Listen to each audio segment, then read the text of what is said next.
Nous sommes aujourd'hui à quelques jours du premier tour. Nous allons gagner cette ville. J'en suis persuadé. Je suis hyper confiant. Nous allons la gagner calmement, sereinement, avec au fond de nos tripes le même amour que nous avons pour la France. Nous allons leur prouver que nous savons gérer, que nous sommes des gens sérieux. Mais cette victoire ne serait pas possible sans celle qui a été le porte-voix de cette ville dans la France entière, dans toute la France entière. Marine est la présidente du Front National. Elle est une policière comme les autres. Je veux te dire la fierté que nous avons eue de t'avoir à nos côtés. Lorsque le Front National était au plus bas en 2007, eh bien, tu as rallumé cette flamme tricolore à Hénin-Beaumont, dans notre commune. Depuis, cette flamme n'en finit plus de grandir. La flamme de l'espérance, la flamme de la victoire. Alors, vive les Beaumontois, vive les Élinois, vive Hénin-Beaumont et vive Marine. Nous avons attendu ce moment depuis des années. Nous étions impatients, mes chers amis, tellement impatients. Ces nouvelles élections municipales, nous y sommes. Dans quelques jours maintenant, vous allez pouvoir vous exprimer massivement. Ah, vous savez, je suis souvent en but sur les plateaux de télévision, dans les différentes interviews, à la condescendance, souvent il faut bien le dire, de partie de la presse bobo, quoi, hein, sur nos candidats. On nous dit, mais enfin, vos candidats, etc., c'est pas des professionnels. Mais des professionnels de quoi? Parce que j'ai dit honnêtement, parce que tous les autres, c'est des professionnels. Hein. C'est des professionnels de la dette, des professionnels du chômage. Petit coup de chapeau d'ailleurs aux anciens de Metal Europe, de Goodyear, etc., tous ceux qui ont vu leur boulot s'effondrer, des professionnels des faillites, des professionnels des déficits. C'est ça les professionnels? Et je vais vous dire, moi je ne connais pas d'hommes et de femmes plus professionnels pour s'occuper de la ville qu'ils aiment et pour laquelle ils se battent, pour certains d'entre eux, depuis des décennies, que ceux-là, qui se présentent devant vous et que j'espère vous allez massivement élire d'ici quelques jours avec Steve à leur tête. Eux, ce sont des professionnels. Parce qu'eux, ils vivent dans la ville. Eux, ils en connaissent chaque recoin. Eux, ils en connaissent chaque rue. Eux, ce sont des commerçants. Ce sont des chefs de famille. Ce sont des gens qui vivent dans la vraie vie, à la différence de beaucoup de ceux qui nous gouvernent. Eux, ils savent ce que c'est que le travail. Eux, ils savent ce que c'est que de vivre avec une petite retraite. Eux, ils savent ce que c'est quand on ne peut pas boucler un budget. Eux, ils sont obligés de faire dans leur budget familial des économies parce que leur pouvoir d'achat baisse. Ils savent ce que c'est que d'être raisonnable.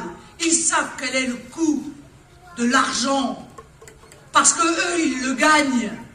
À la différence de ceux qui, bien souvent, à la tête des municipalités ou à la tête de l'État, le dépensent de manière parfaitement inconsidérée. Parce qu'ils pensent quoi? Qu'il y a des planches à billets en dessous? Qu'ils fabriquent de la monnaie à tour de bras? Ils oublient une chose, c'est que non seulement la population française vit les conséquences de leurs propres erreurs, mais que de surcroît, ils n'ont même pas, ces gens-là, le respect de l'argent public. Parce qu'ils ne comprennent pas que cet argent a été difficilement gagné et difficilement versé dans le cadre d'impôts et de taxes qui sont de plus en plus importants. Alors mes chers amis, ces professionnels-là, justement, nous, on n'en veut plus. On n'en veut plus parce qu'on mesure les résultats et les conséquences. Dans la ville, c'est aussi le résultat de la politique nationale que vous suivez au jour le jour. 80% des embauches l'année dernière signées ont été des contrats à durée déterminée. La précarité pour tous, voilà quelle est la conséquence de la politique qui a été menée. 900 000 pauvres supplémentaires en 3 ans, 77% de baisse des investissements étrangers, le record en 2013 de fermeture d'entreprises. Voilà les conséquences de la politique de ces professionnels Et chaque jour qui passe amène son lot de chômeurs, d'immigration, d'insécurité, de précarité. Et quelle est la réponse apportée par nos gouvernants depuis 30 ans? Le mensonge. On cache la réalité aux Français pour une raison simple, c'est que si les Français connaissaient ne serait-ce qu'un dixième de cette réalité, ils tomberaient de leur chaise et ils évacueraient l'ensemble de cette classe politique. Voilà ce dont ils ont peur, voilà pourquoi ils mentent, voilà pourquoi ils nient la réalité de ce que vous vivez dans le cadre d'un mépris qui devient insupportable. Parce qu'il n'y a rien de pire que d'avoir face à la souffrance qu'on exprime le mépris de celui qui dit « ça n'est pas vrai ». Or c'est ce qu'ils font au national, mais aussi au local. Allez voir dans n'importe quelle ville, dites à un maire demandez à un maire de parler de l'insécurité. Il va vous dire « mais moi, je n'ai pas d'insécurité dans ma commune. Il n'y a pas de chômage, il n'y a pas de précarité, il n'y a rien de tout ça dans ma commune. » Mais quelle pire manière de nier la détresse qui est celle des Français. Non seulement ils n'apportent pas de solution, mais ils vont jusqu'à nier même l'existence des problèmes. C'est pour ça que nous disons que nous sommes le parti de la vraie vie. Parce que nous refusons de nous cacher les yeux. Nous sommes là justement pour être les porte-voix de la souffrance des Français. Mais pas seulement. Pour faire le diagnostic, mais aussi pour apporter les médicaments pour régler ces problèmes. Et vous savez, les solutions, elles sont bien souvent évidentes. Il faut arrêter la directive détachement des travailleurs. Un point, c'est tout. Où il faut mettre en place la priorité nationale. En France, les Français, tous les Français, ont le droit d'avoir un accès à l'emploi en priorité dans leur propre pays. Alors je vous le dis, les oubliés, les invisibles, doivent se servir du seul moyen qu'ils ont pour se faire entendre, leur bulletin de vote. Les oubliés, les invisibles doivent leur rappeler qu'ils sont des citoyens, qu'ils sont même des citoyens français. Que donc nos voix de citoyens français s'élèvent à ces élections municipales pour condamner les politiques d'austérité mises en œuvre tant par le PS que par l'UMP.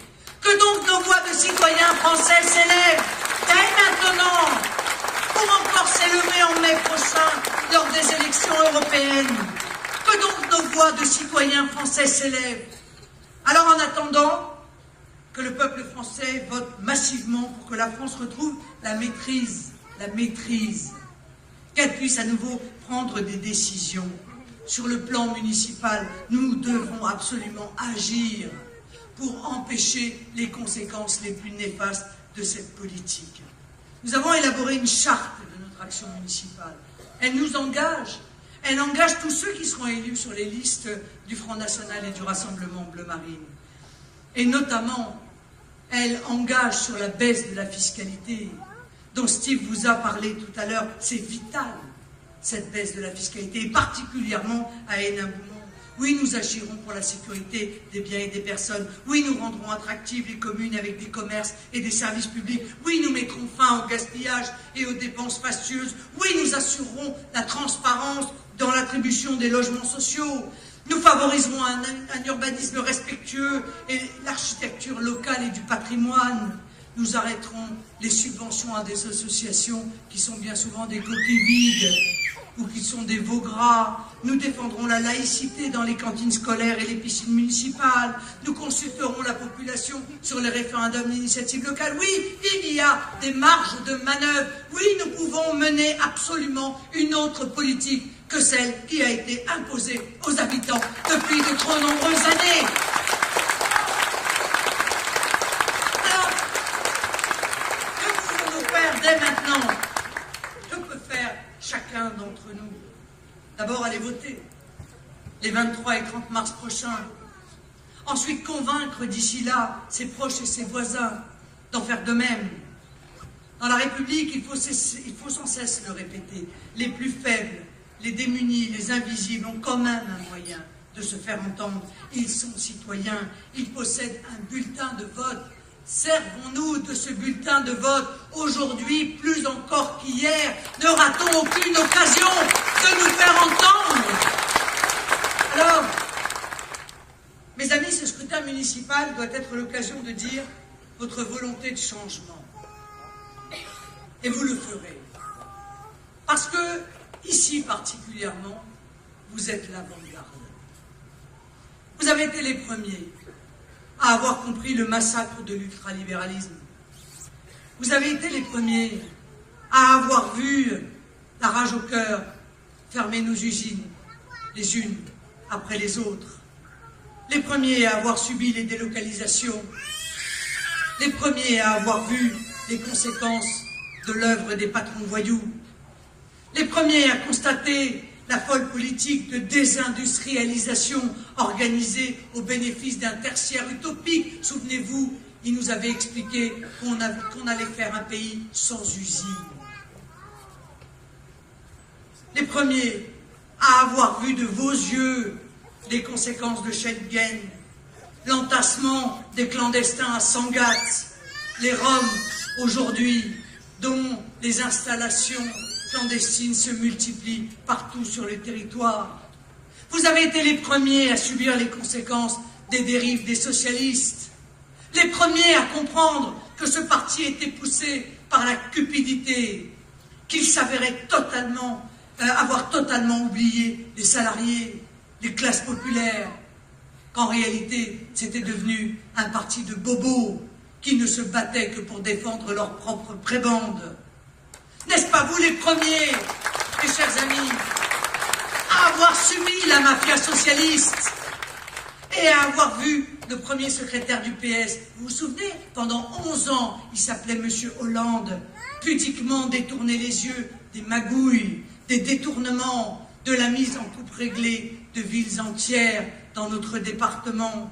Vous avez vu tout cela, vous en avez été les premières victimes. N'êtes-vous pas les premiers à avoir compris que Nicolas Sarkozy vous avait mené en bateau et que, derrière les discours de campagne de 2007, il n'y avait qu'un triste jouisseur, dont le premier acte de président fut de se précipiter au Fouquet's et sur le yacht de son ami Bolloré?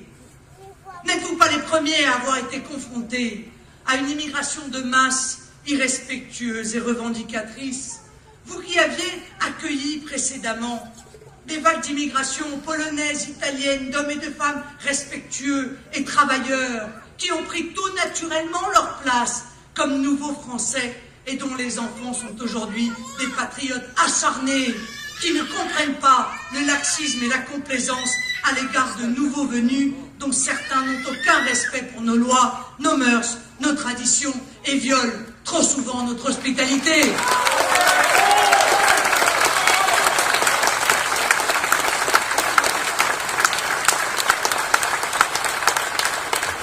Oui, mes amis, mes chers amis, vous êtes et vous avez toujours été l'avant-garde, ceux qui ont compris plus vite que les autres. 76% a voté non au référendum sur la Constitution européenne. Et une fois de plus, c'est vous qui aviez raison. C'est vous qui aviez raison. Et ceux qui vous ont trahis en imposant cette Constitution qui avait tort, vous serez encore demain l'avant-garde. En élisant triomphalement Steve Briouat dans cette ville martyre d'Hénin Beaumont.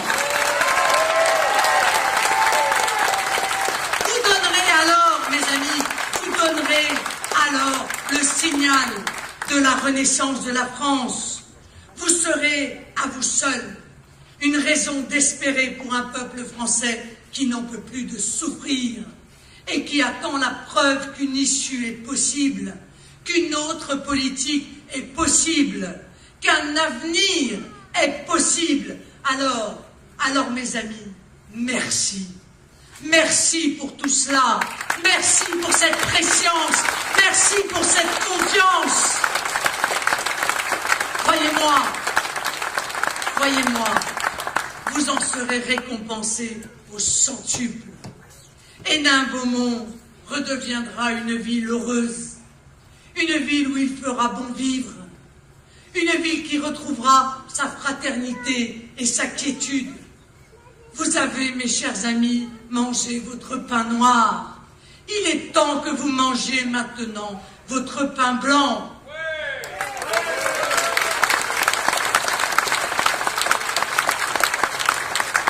Par votre lucidité, votre courage, par votre clairvoyance. C'est vous qui allez construire votre bonheur de demain. Et c'est la France tout entière, demain, qui suivra le chemin que vous avez tracé. Hénin Beaumont, mes amis, est déjà entré dans l'histoire. Vive Hénin Beaumont et vive la France! Vive la famille, vive Thierry Roy!